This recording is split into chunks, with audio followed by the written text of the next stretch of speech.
Before we start with the final episode, allow me to reach out to you with a short personal message. Having come this far, I assume that you found some enjoyment in this podcast. I wish you to be aware that this entire program, from investigation to writing and recording, has been produced by one single individual, me, Rudolf Eisler, and without any financial backing from third parties.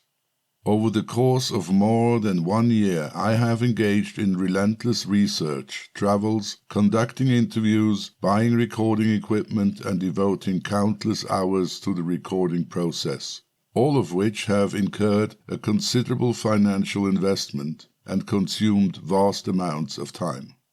Every single 30-minute episode requires about 2 weeks of work. As a listener, you have the ability to support me by rating this podcast on whatever platform you are listening by giving it a 5-star rating. Such a seemingly simple gesture significantly aids in the podcast's growth and helps spreading it across the world at the simple touch of a button.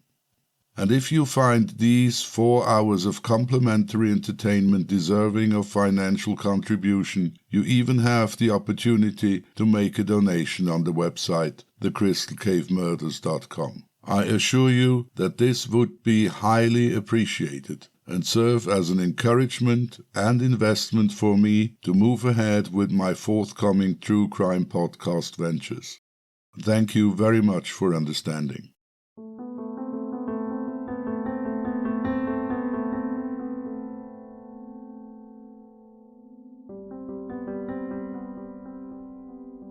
But now let's get back to the case and focus on the most important questions.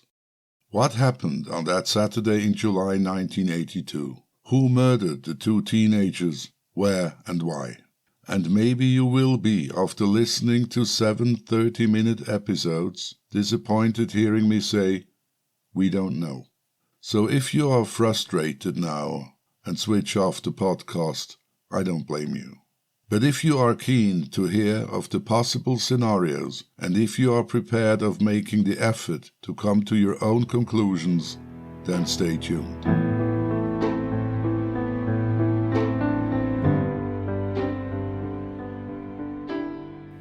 Having said that, all the subsequent scenarios invariably vary on more than one detail.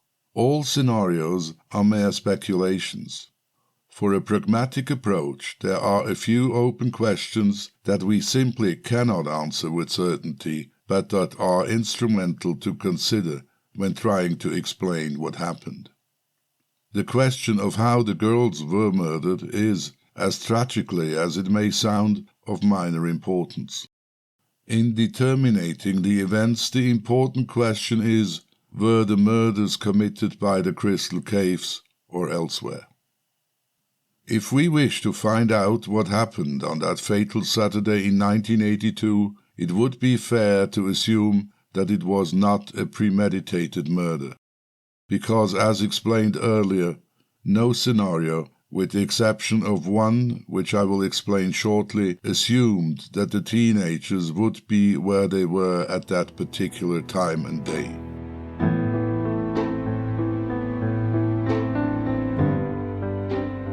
Based on different interpretations, hearsay, and official police reports by witnesses, a variety of possible scenarios have emerged over the recent years, each of them coming in some variations. And as you may have guessed, the scenarios are quite numerous. But if we boil them down, it would be fair to say that there are, at least to me, only a few that do make sense. Regardless, each theory is trying to answer the key questions and explain the contradictions differently, but not one of them, and I repeat, not one of them explaining all the existing and puzzling observations and testimonials collected over the past 40 years. And to make it perfectly clear once more, it is not my intention to accuse anybody. I have only collected what is known, and I am now explaining to you the scenarios that exist. Some, I think, are more likely to reflect the truth, some less, and some not at all.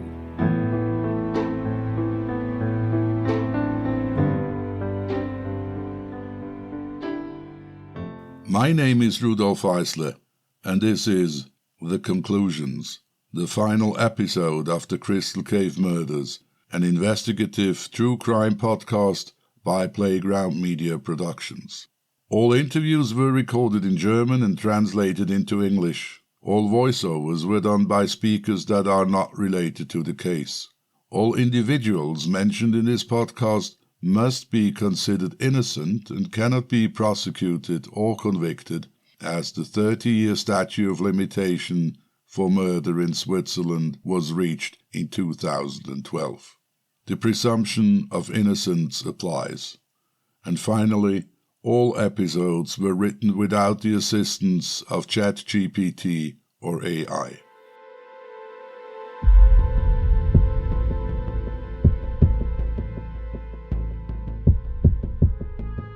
Now, before we delve into the existing scenarios, let me briefly tell you about another event in a connection with the Crystal Cave murders that surfaced only last year. In 2022, Thomas Benz, the private investigator, contacted the president of the Alpstein Cave Club with a request to have access to the archived files about the Crystal Caves. These yearly collected files basically contain everything that has a scientific relation to the caves. The discovery of minerals, cave-dwelling animals, water levels, the precise measurement of the caves, and joining sand arms, for example. They also contain details about extraordinary occurrences in and near the caves. These files were archived in either boxes or folders, updated by the president and stored in a secure location outside the caves. When the current president went through all the boxes and folders, she made an astonishing revelation.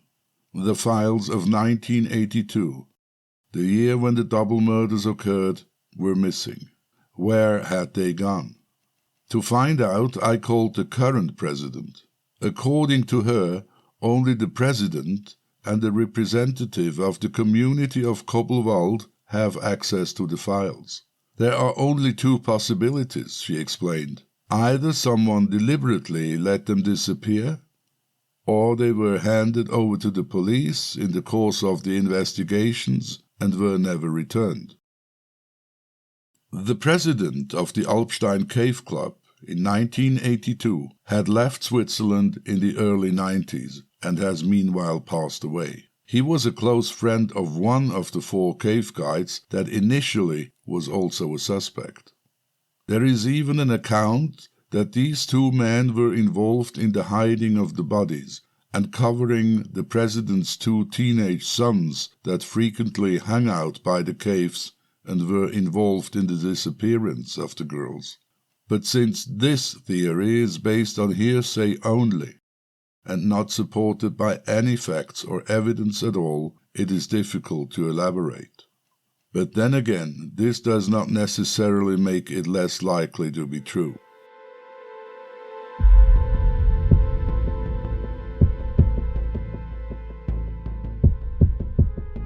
Even more bizarre and unfounded was the theory of a journalist that published his own account in 2020.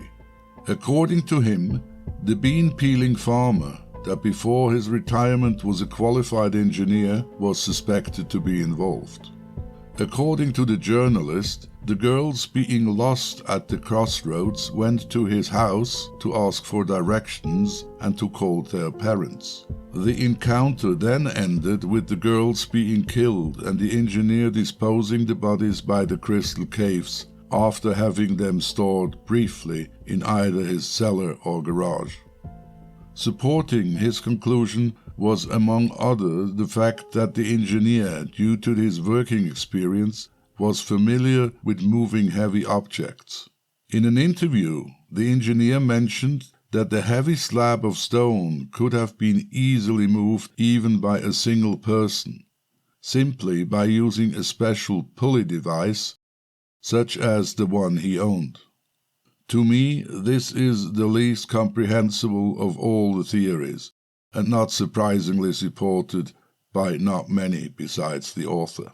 But it does show that only by living close to the location where the two girls were last seen, and being familiar with the terrain around the Crystal Caves, was already enough to make one a suspect.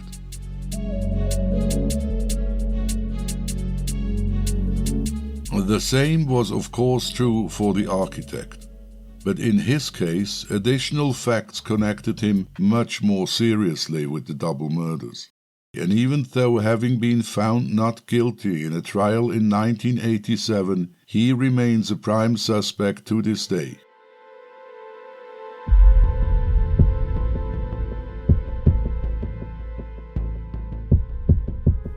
Here then is this theory. Shortly after the girls had arrived at the crossroads, an accident occurred. In other words, the architect came around the bend and accidentally hit one of the girls when she, for example, surprisingly stepped out of the forest and onto the country road. This would explain the damage to this car, which he brought to the repair shop 2 days later. It is then further assumed that the girl was not on the bicycle when the accident occurred, because neither of the two bikes showed any damage when the police found them. With one of the girls injured, he had to act quickly and, not having bad intentions, lifted the injured girl in the car and told the other girl to get in as well. He did what in such a situation would appear to be logic, to quickly drive the injured girl to the next hospital. But then, for some reason, he changed his mind and instead drove to his country house that was only 3 minutes away. It could have been that in the process of this hectic drive, he also damaged the car when parking it in the narrow entrance at his home. The three were met by the architect's wife and entered his house, still with the intention to examine the girl's injuries and perform medical aid. But when the couple made the shocking assessment that one of the girls was dead, the other girl totally freaked out. The couple too was understandably at its limits, and a serious argument about how to proceed emerged. To either instantly report the incident or to keep it a secret. The latter solution supported because the decision to take the injured girl to his home was already fatally wrong and might have even caused her death. Nobody, after all, had witnessed the accident, except, of course, for her surviving friend. This basically sealed her fate. As she totally freaked out and wanted to leave the house, the situation got completely out of hand and ended with her being beaten to death with a blunt object against the head. The architect and his wife ended up with 2 dead bodies at their house and a friend that soon would show up for a leisurely ride in the afternoon and a barbecue in the evening.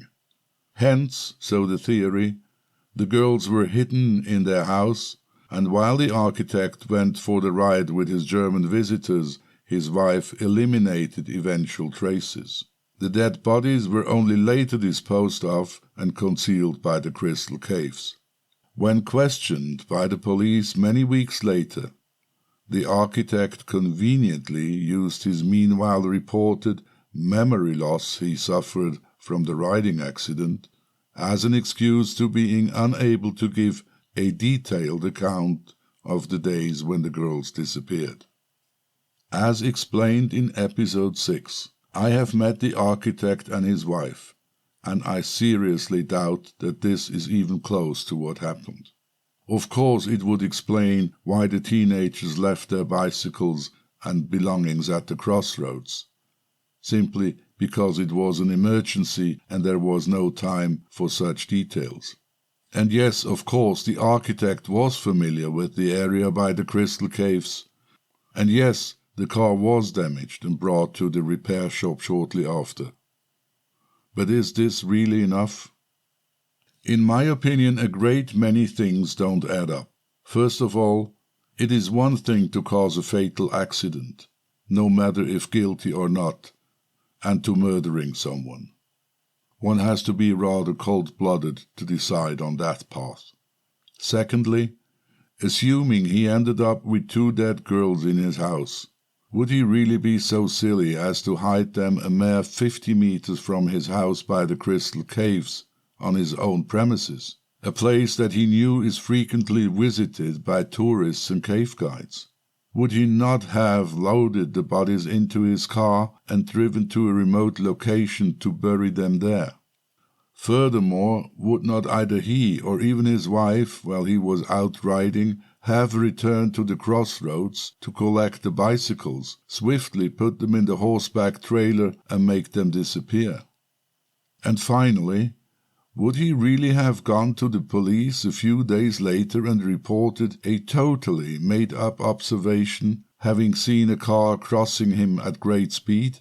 Needless to say that the architect had 2 daughters that were slightly younger than the 2 victims.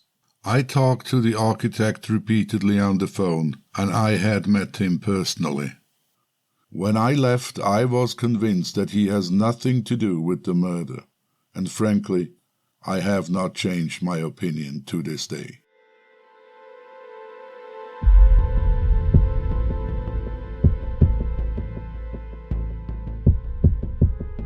Now let's continue with the next scenario. This theory surfaced following the publishing of the aforementioned novels The Crystal Caves and The Twins, both works of fiction, both based on the case and initially the result of research by private investigators. A keen supporter of this scenario is the former police constable and partner of Thomas Spence that founded the independent Crystal Cave Murder Interest Group in 2017. And by the way, it is the only scenario that assumes the meeting of the girls and the perpetrator did not happen by chance.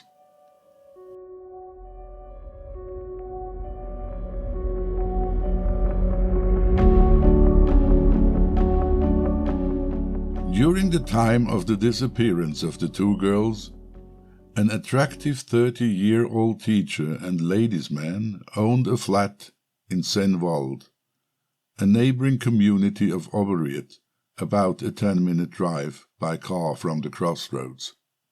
He is said to have been a regular guest at a place called Idyll in Rorschach, not far from Goldach, where the 2 girls lived. The Idyll was a cafe where young people liked to meet and hang out in the evenings. It is assumed that Bridget Meyer also spent some of her time there, presumably without her parents knowing. According to unconfirmed sources, the teacher had an eye on Bridget and was even heard saying that he would soon have her. Both of them being regulars at the cafe, the teacher met Bridget, and at one point she told him about the upcoming bicycle tour. It was therefore planned that the teacher and his friend, a 10-year younger teacher trainee, would drive by car to the youth hostel in Schwinde, where the girls stayed on the Saturday, July 30th, and visit them. This they did, and apparently they went for drinks that evening. When the boys brought the girls back to the hostel around 10 p.m., they hung out for a while in front of the building, laughing, playing music from the car stereo, and making considerable noise, resulting in the keeper having to intervene and ask for silence. The man then drove off by car and spent the night at the teacher's apartment in Senwald. But before leaving, they had agreed to meet the girls the next day at 12 o'clock at the crossroads in Kobbelwies. This implies that the girls did not get lost on their ride home, but that they took the slightly different route because they had to meet the 2 men at the crossroads. Once they had met, the 2 girls got into the car and the 4 drove away. They headed directly to the teacher's apartment, approximately 10 kilometers or 6 miles away. Even if this theory is not substantiated in detail and is based on unconfirmed sources, it would at least explain two officially reported observations. Firstly, the car that shortly stopped at the crossroads and then left again around noon, observed by the man shelling beans at the open kitchen window, could have been the teacher's car. Secondly, it was the very same car that the architect described, crossing him at high speed on the country road when he returned home.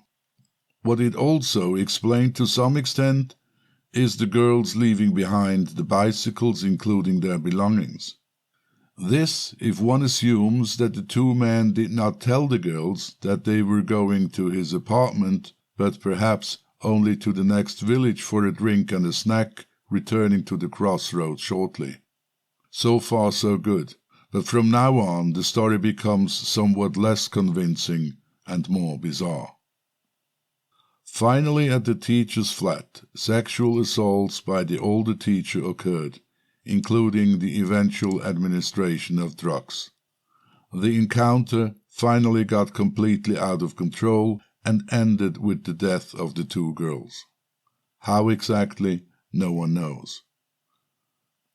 It is also conceivable that even drugs or an overdose led to Bridget's respiratory arrest and Karen was subsequently murdered to keep the fatal accident a secret.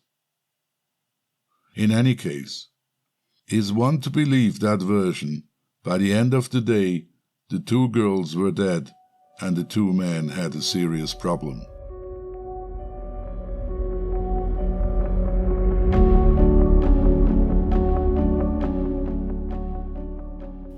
The theory then continues, saying that the bodies were temporarily stored in the flat or elsewhere, and that the perpetrators only made a connection with the Crystal Caves after it became known that the bicycles were found near the Crystal Caves.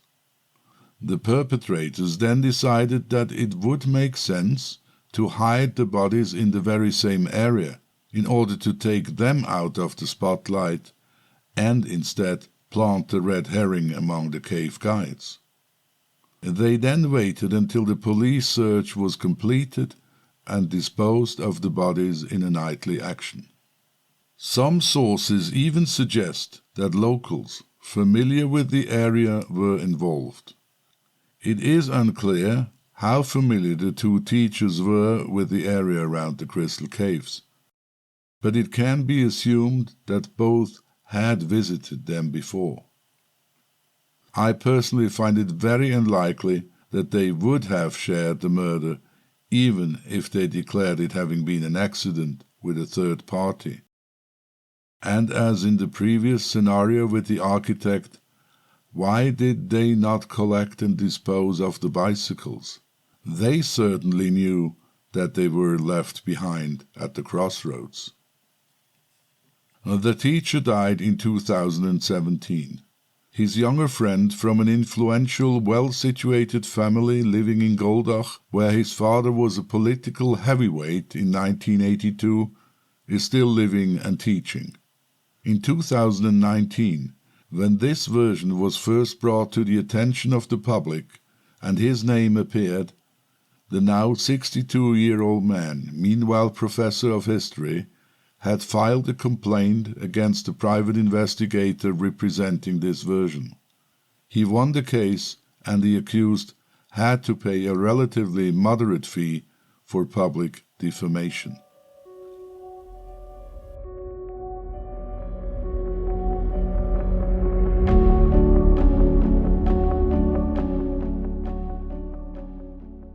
When I heard of this theory for the first time, I thought it would be terribly far-fetched. Axel Petermann, the German profiler, also dismissed this scenario as being very unlikely. It did not match the results of his profiling efforts at all, especially with the perpetrator having been a local. On the other hand, he never really followed up on this version either. If the teacher had been familiar with the area, or in the event that he did indeed get local help, this scenario gains a lot of momentum.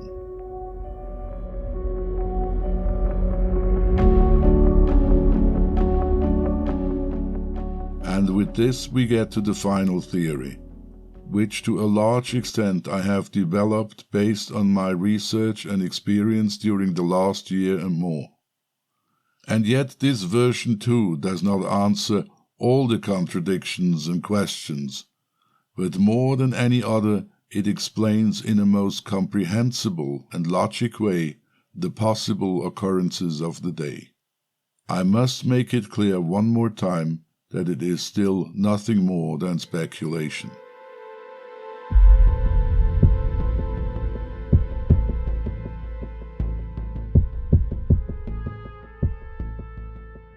At the outset lies an assumption that everyone, including the police, had made, but which I think was wrong.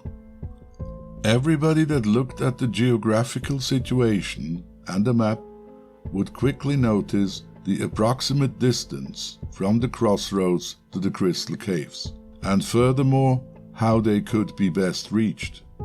But I say the girls didn't.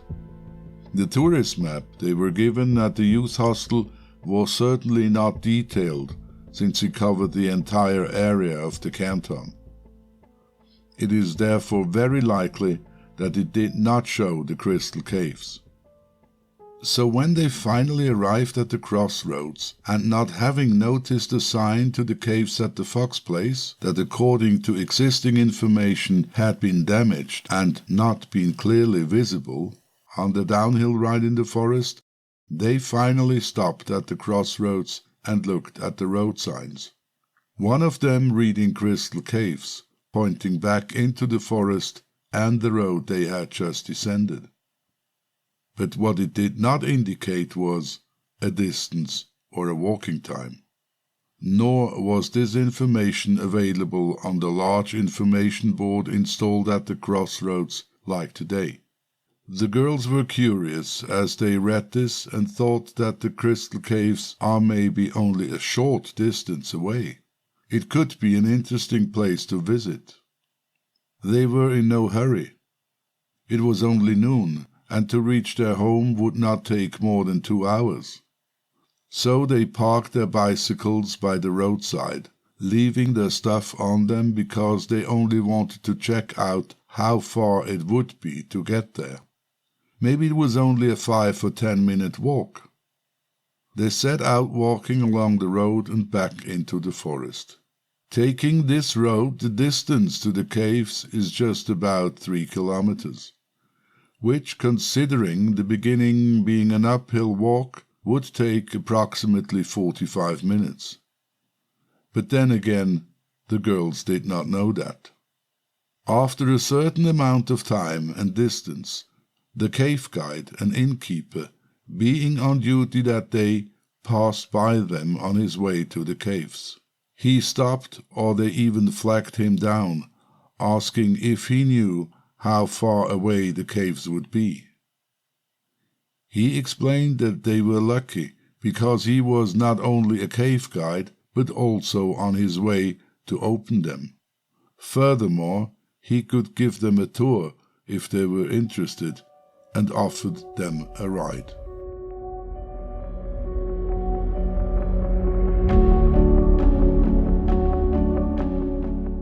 They reached the entrance of the caves around 1 or 1:30 p.m. The cave guide, knowing that the German couples had booked the tour at 4 p.m., concluded that there was ample time to show the caves to the girls. Once inside, he locked the gate from the inside, as it was protocol, so no one could enter without permission.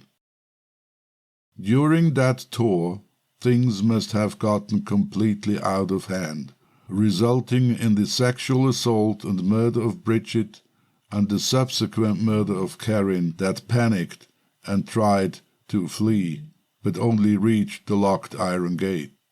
There she was killed by a hit against her head with a round metal bar. About that time his colleague, returning from a hike with his dog, noticed the innkeeper's car and made his way down the steps to the caves. He must then have surprised his colleague, that explained that a terrible accident had occurred, or in the worst case, witnessed part of the murder or rearrangement of the dead bodies. The innkeeper succeeded to somehow convince his colleague to help him cover up the incident and hide the bodies temporarily in the back section of the cave, the section that was separated by a second iron gate. There was still time before the German tourists had to be picked up at the Kobbelwies restaurant. Which of the two did collect them while the other hid the bodies and cleaned up the crime scene, I am trying to find out. It would also be very interesting to find out who of the two finally did give the tour. I could imagine that the murderer might not have been in a state to do this, asking his friend to take over.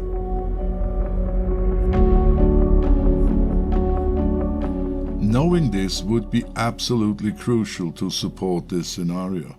All I could find out about the Germans was that they came from a region on the other side of Lake Constance. I recently had an advert published in the local German newspaper with the following text. In context with an unsolved crime, we are looking for two German couples living in the Salem area that visited the Crystal Caves in Kobbelwies, Switzerland on July 31st, 1982. Unfortunately, there was no response yet.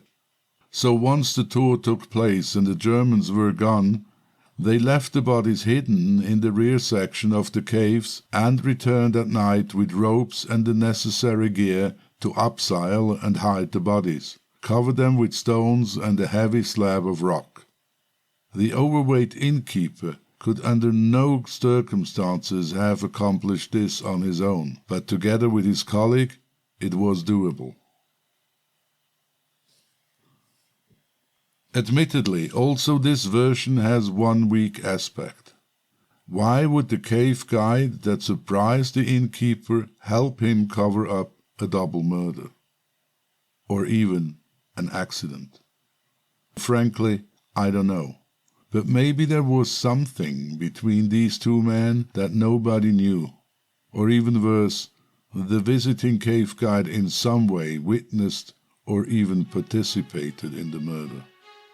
But on the other hand, this course of action explains a few of the puzzling questions more than any other.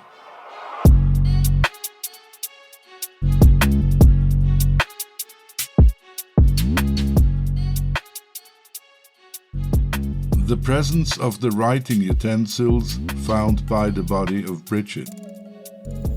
The unexplainable loss of the sweater belonging to the cave guide with the dog. His wife having testified his clothes having been wet and filthy upon returning home. His repeated remark to his dog, "If only you could tell what you saw." The lights of a vehicle or a torch in the night after the disappearance of the girls. The break-in and the missing lock. This was simply a result of their negligence, because when they returned at night with the key, they opened the padlock, but in the heat of the moment forgot to put it back on after having fetched the bodies from the caves. One of them had put it in his pocket, and when he later realized this, had disposed of it. Returning to the caves once again, just to put it back on, would have been way too risky. The scenario also explains the position of the bicycles still standing at the crossroads.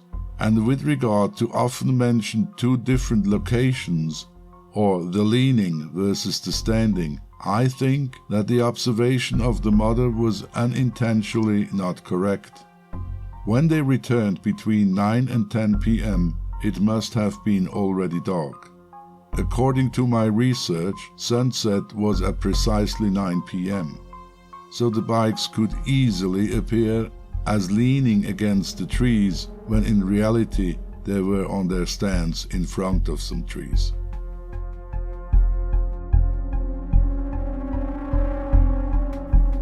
It is also in connection to the location of the bicycles that I have come to the following conclusion.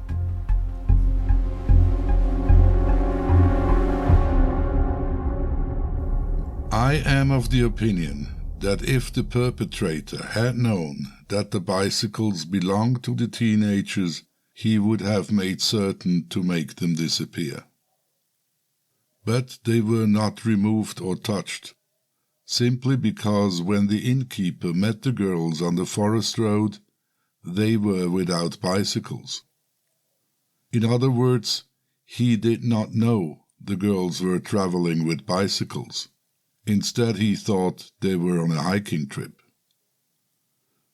Because would he have known of the existence of the bicycles and that they belonged to the girls, he would have made certain that they would not be found. A connection to the crystal caves and the hiding place of the bodies would be too quickly established. Something he would have tried to avoid under all circumstances. And I think this to be true for any perpetrator, whoever it was. It simply does not make sense to me to meticulously plan and execute a very elaborate and dangerous hiding place for the two dead bodies, and at the same time not to deal with eliminating an obvious piece of evidence that would easily give a clue to where the bodies were concealed. Now imagine for a moment the police would not have found the bicycles at the crossroad. The search area would have increased to a few hundred square miles or kilometers. Just because the family were the last to see them alive does not mean they had also disappeared there. Instead, they could have vanished anywhere between the crossroads and their hometown.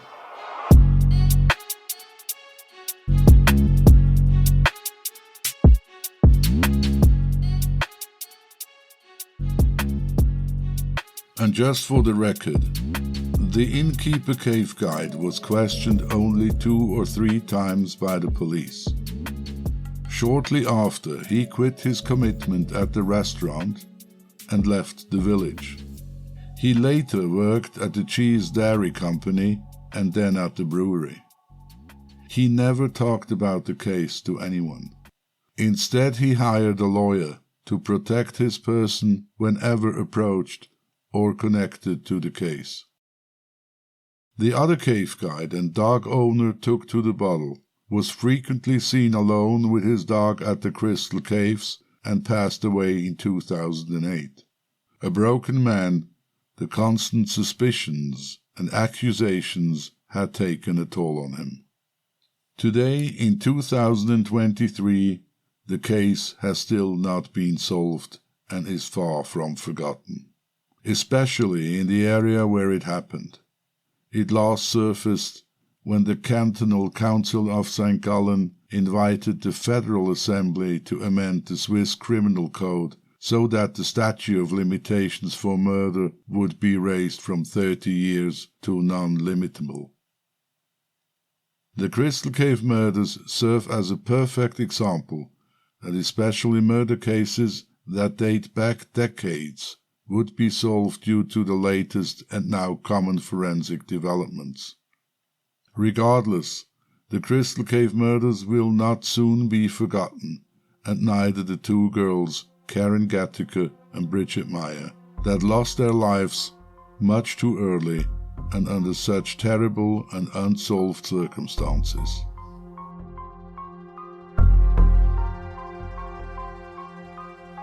Will one of the most mysterious cases in Swiss criminal history be solved by chance? Or maybe by a deathbed confession? Will the mystery photographer be found years after the incident? Or will the deaths of the 2 girls, who had their whole lives still ahead of them, remain an unsolved mystery forever? I am looking forward to any clues, insights, or possible theories that might help solve this case.